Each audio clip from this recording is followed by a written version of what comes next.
That's what that's it. Sounds great. Yeah. Sounds great.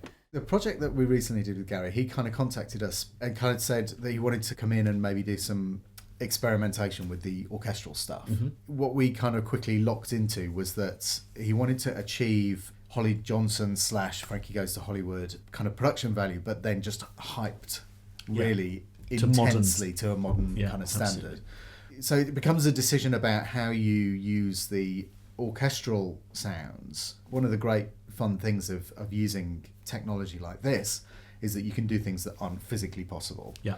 So you can create a really hyper intense sound that would be impossible to record live, but it still has the feel, it still has the sound and feel. There would also be budgetary restraints on booking a 600-piece orchestra as well.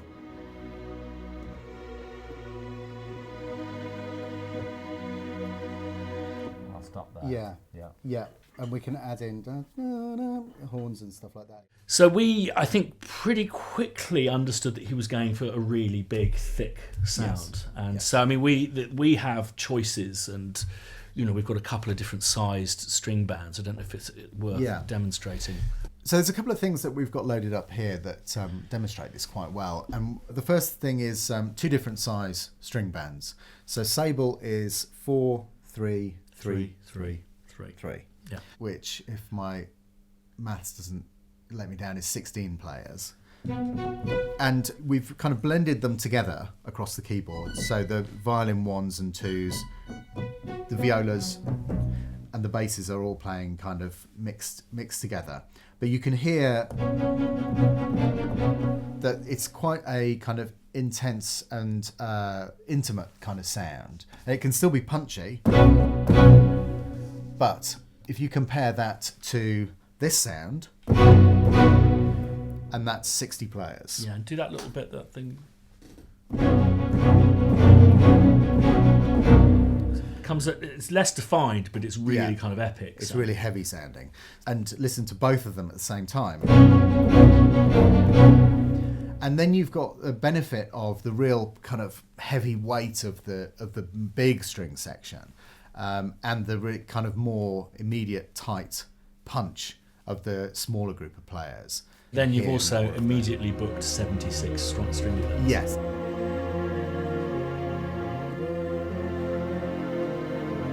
Yeah, okay. Yeah. And really give it some welly, so and pull it right down.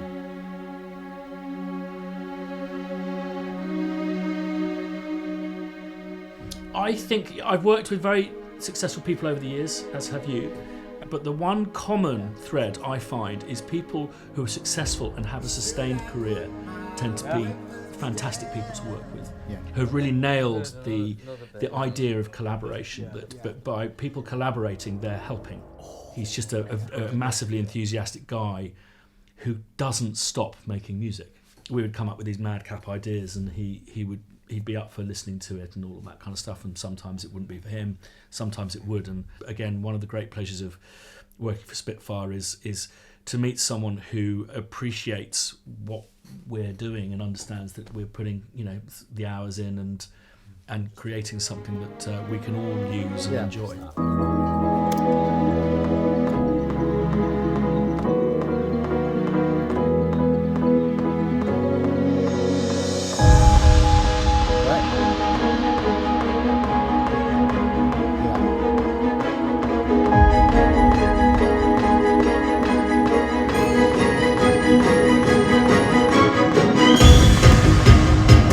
So just explain. So that's the note it should be.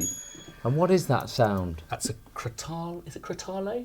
Crotales, yeah. From where? So they're little disc bells, and they kind of laid out almost like a keyboard. I think the reason why Gary likes using our stuff is that we record some of the finest musicians in the world in Britain, in London. We pay them really good session fees, but also they get royalties as well.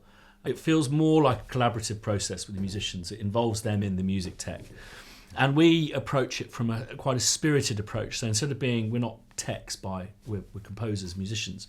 So we record things in quite a spirited manner which we think makes it more lively, certainly more realistic. And I think that's one of the reasons why Gary wanted to come and really understand how we use this stuff and to see how big we can make his super orchestra.